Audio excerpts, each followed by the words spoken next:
పలమనేరు నియోజకవర్గం జంగాలపల్లి గ్రామానికి చెందిన దేవేంద్ర తన పొలానికి దారి కావాలని పలమనేరు తహసీల్దార్ కార్యాలయం ఎదుట ఆత్మహత్య యత్నానికి ప్రయత్నించారు.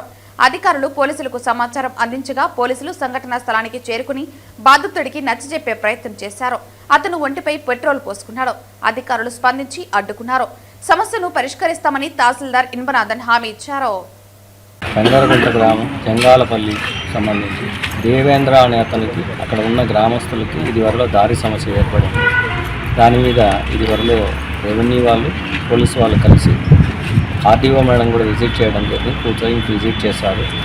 దారి సమస్య ఉంది కాబట్టి నిన్న కూడా ఆర్డీఓ మేడం, సిఐ గారు, తహసీల్దార్, సర్వేర్ అందరూ కూడా విజిట్ చేసి ఆర్డీఓ మేడం ప్రతి గట్లు కూడా చూశారు, ప్రతి సర్వే నెంబర్ చూశారు. చూస్తూ దారి పొడవునా కూడా తనిఖీ చేయడం జరిగింది. దాని విషయంగా ఈరోజు 3 గంటలకు ఇరు పార్టీలను పిలిచి మాట్లాడాలని తహసీల్దార్ ఆఫీస్ పలమనేరుకి వాళ్ళని పిలవడం జరిగింది.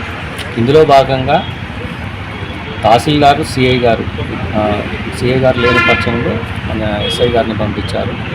మేము మీటింగ్ కండక్ట్ చేశాము. ఆర్డీఓ మేడం వీడియో కాన్ఫరెన్స్లో ఉండడం వల్ల మేడం రాలేకపోయారు. ఆర్డీఓ మేడం మొత్తం ఎంక్వైరీ చేశారు కాబట్టి మేడం ఉత్తర్వుల మేరకు మేడం ఏం చెప్పారంటే, మేడం విచారణ చేసిన మేరకు ఇదివరలో పూర్వం ఎలాగైతే దారులు వెళ్తూ ఉన్నిందో దాని ప్రకారం ప్రస్తుతానికి వెళ్ళండి. ఈ భూముల విషయాలు కోర్టుల్లో ఉన్నాయి కాబట్టి కోర్టు ఉత్తర్వుల మేరకు మీకు చేయబడుతుంది అని చెప్పడం జరిగింది. దానికి వీళ్ళు ఒప్పుకోలేదు. ఎందుకంటే వరి పైరు నాటున్నాం, మేము తీయలేము అన్నారు. అందు విషయంగా మళ్ళీ బయట వచ్చిన తర్వాత వీళ్ళు పెట్రోల్ పోసుకోవడం జరిగింది. ఆత్మహత్య చేసుకుంటామని పెట్రోల్ పెట్టినారు. ఎవరు అధికారులు న్యాయం చేయలేదన్నారు. అధికారులు అయితే ఇదివరలో సిఐ గారు చూశారు, తహసీల్దార్ చూసాము, ఆర్డీఓ మేడం కూడా 2 times విజిట్ చేశారు. వాటిని వాళ్ళకి వివరించాము. వాళ్ళు ఒప్పుకోలేదు కాబట్టి పరిష్కారం ఎట్లా సార్? పరిష్కారం అంటే ఇదివరలో దారి యాజిటీగా పోవాలని మేడం చెప్పారు. మేడం ఆర్డీఓ మేడం దృష్టిలో పెట్టుకున్నాం. మేడం టీసీలో ఉండారు. అయిన తర్వాత మేడంతో మాట్లాడి రెవెన్యూ పోలీసు ఇద్దరు కలిపి సమస్య పరిష్కరిస్తారు. ఎన్ని రోజుల నుంచి ఎందుకు సార్ ఇట్లా పెండింగ్ పడుతుంది? ఇన్ని రోజులు పెండింగ్ అంటే ఇది వరలో కూడా దీని మీద SC ST అట్రాసిటీ కేసులు కూడా జరిపెడుతున్నారు.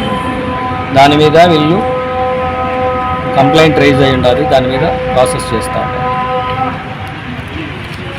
ఈ ఊరందరికీ ఎంత డబ్బు ఇచ్చినాడో ఏం చేసినారో చక్కరపాణి నీళ్ళమ్మ తెలీదు. వాళ్ళందరూ ఏకదాడిగా మా పైకి వచ్చి మమ్మల్ని 4వ తారీఖు నాడు కొట్టి మమ్మల్ని ఆ విధంగా 12 మంది మమ్మల్ని 10 మంది మమ్మల్ని కొట్టిపించి వీళ్ళిద్దరూ చక్కరపాణి నీళ్ళమ్మ ఈ విధంగా చేసినారు.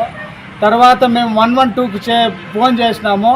ఆ లోపల వాళ్ళు మామిడి తోపులో దాక్కొని ఉన్నారు. మాకు తెలియదు. పోలీసులు వచ్చిన తర్వాత వాళ్ళకి తెలిసిన పోలీసులు అని చెప్పేసి మళ్ళా దౌర్జన్యం చేసి మా పైన దాడి చేయడానికి ప్రయత్నం చేసినారు. దాన్ని తోపుచులాడడం మేము కింద మంద పడి మేము ప్రాణాలు మిగిలించుకుంటాము. ఆ రోజు 112కి ఫోన్ చేసి ఈ విధంగా మాకు అన్యాయం చేసినారు. కానీ ఈ చక్కరపాణి నీలమ్మని ఇప్పుడు కూడా ఈ రోజుకి కూడా కలెక్టర్ వారు అయ్యగారు, డిస్టిక్ అయ్యగారు కూడా ఆర్డర్ వేస్తే కూడా ఇప్పుడు కూడా మాకు FIR చేయలేదు. వాళ్ళపైన చక్కరపాణి నీలం పైన ఇప్పుడు కూడా FIR చేయలేదు. మాకు న్యాయం చేయలే. మా పరిస్థితి ఇట్లుంది. ఇప్పుడు మేము మడి నాటిండి ఆ మడిని తోసేసి వాళ్ళు కోరినట్లు వదలమంటా ఉన్నాడు. వాళ్ళు పోయేదాన్నే పోనీయ్యా, మేము ముందు అబ్జెక్షన్ లేదు, ఇప్పుడు కూడా అబ్జెక్షన్ లేదు, ఇంక కూడా అబ్జెక్షన్ లేదు, వాళ్ళు ఎట్లా పోతాడారు అట్లే పోనీయ్యా అని చెప్పంటే కాదు, మడి నాటిండా దాంట్లో వదులు అని చెప్పంటే మేము పేదలు, ఒక రైతు, మడి అనేది వ్యవసాయం చేసే వాళ్ళకి తెలుసు దాని విలువ. దాన్ని తోసేసి ఈ పొద్దు తోసేసి దాని వాళ్ళు కోరినట్లు వాళ్ళ కోరిక నెరవేర్చుకుంటే మేము ఎందుకు వదలల్లా, వాళ్ళు పోయేదాన్నే పోని మేమేమి అబ్జెక్షన్ లేదు అని చెప్తా ఉన్నాము.